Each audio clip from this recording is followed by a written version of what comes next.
minor playing. How do you approach minor playing? In a variety of different ways. Positions. I mean, I'm a bit of a stickler for harmonic correctness, or whatever you would call it. You know, I'm heavily allergic to wrong notes over minor tunes, such as major thirds, for example. That just makes my hair stand on end. And so, however I approach a minor key tune, my first thought is going to be, how do I get the notes of the appropriate minor scale? Because of course there's various different minor scales.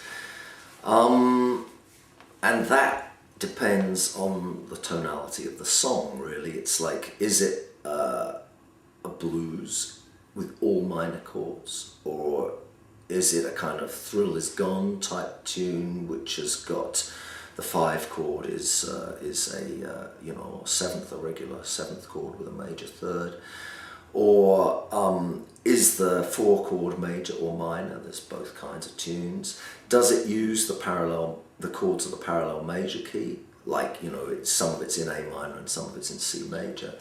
And all of these things contribute to choosing how to play a tune. If I'm going to play on a standard tuned harp, I very rarely play minor key songs in second position, simply because of the problem with the thirds. Because you make one mistake with your bending intonation on 3 draw, and for me it's a glaring mistake. Like I said, I'm allergic to that. And the 3 draw needs to be at the half step. It needs to be a half step bend, and this is sometimes not all that convenient, you know. I mean, it depends what you're playing. Mm-hmm. And your blow chord is very strongly major, so if the tune hasn't got a 4 chord in major, then you're going to be sounding way off if you play the 5 blow and it's a major third in the 4 chord and it's a minor chord. It's going to sound really horrible. Please don't do it. So this means you've got to approach different positions. Many people play minor tunes on the harp in the 3rd position, which is a great way to do some songs, definitely. And it's also a great way to play many bluesy tunes which are not minor necessarily, or only slightly minorized, because I mean blues has always got a minor component. So I use the 3rd position for some things, increasingly now, because I started simply working more, playing things that are harmonically right with the chords at the bottom end. But that means, once again, you have to be accurate with your bending. There's some things which you can just play which sound so nice in the 3rd position at the bottom end, but that requires real discipline with your bends, because you have to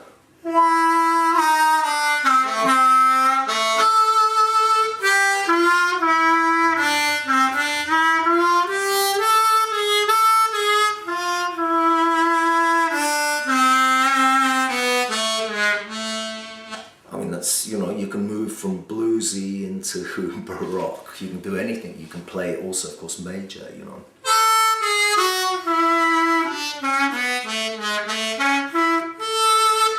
It doesn't really, you can do a lot of different things in the 3rd position at the bottom end, but the prerequisite is you have to be accurate with your bends, and you have to know which notes fit the chords. Mm-hmm. The 3rd position in the middle octave is suitable for some kinds of minor tunes if you don't play too much. If you just want to play a simple melody,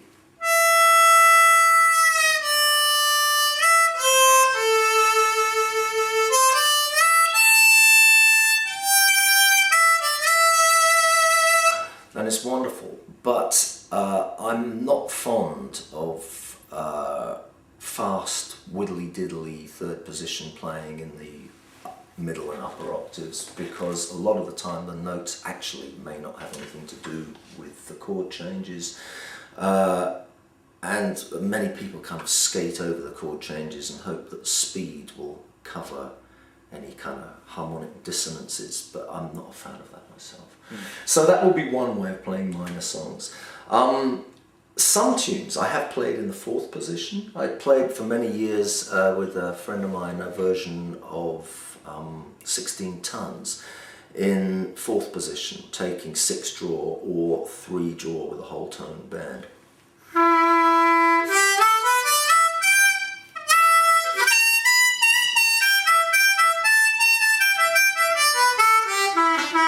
And playing basically, that would be, I suppose, pentatonic minor with a couple of blue notes thrown in.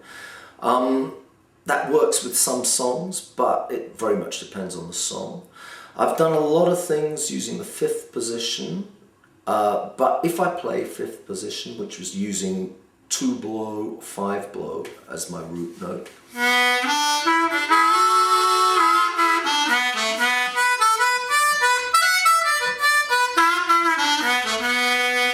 I kind of prefer to play that on a country tuned harp where the 5 draw is a half step higher. I haven't got one here, or I would be happy to show you it. Because then you have the second in the scale in that middle. The major second. Yeah, the major second, and that sounds totally cool in the chords. And that's a way that I really, really like to use for minor tunes which also use the parallel major chords, because then you can switch straight away from E minor to G major, for example, if the harp is in C, or B minor to D major, in this case this is a G. And that's a really cool way of doing it, because you have virtually no notes, no natural notes on the harp that are going to sound wrong. You're modally right in there, and you've got all the bends, you've got all the nice second position bends as well, which you know, they're positioned slightly differently. I mean, this in cross harp is the third and the fifth, but if you're playing in fifth position, the same interval is the fifth and the seventh, which is another cool bluesy interval. So you can use quite a lot of the same things if you're thinking about where they fit in harmonically. Nice. Well, that's proof of how theory knowledge, all the years you've put into the understanding of the music, turns into something very musical. Oh yeah, and very concrete. I mean, you know, I don't think that theoretical knowledge of music is an end in itself. It's just a tool, you know. And you can hear it with any good soloist. A good soloist, my opinion, you know, on any instrument. It doesn't matter what instrument they play, because I mean, I happen to play the harmonica, but that's just a tool that I put between, you know, that lets me play the music. And any good soloist will be paying attention to that, for sure. But that doesn't mean that it's an intellectual exercise. It's nothing to do with that. Like I said before, if I approach a solo, my mind is usually completely blank. I don't know what I'm going to do. It's not a matter of, now I'm going to play this thing that relates to this chord like that. I know all that shit that's in there, but I'm not planning it like that. That's not an intellectual process.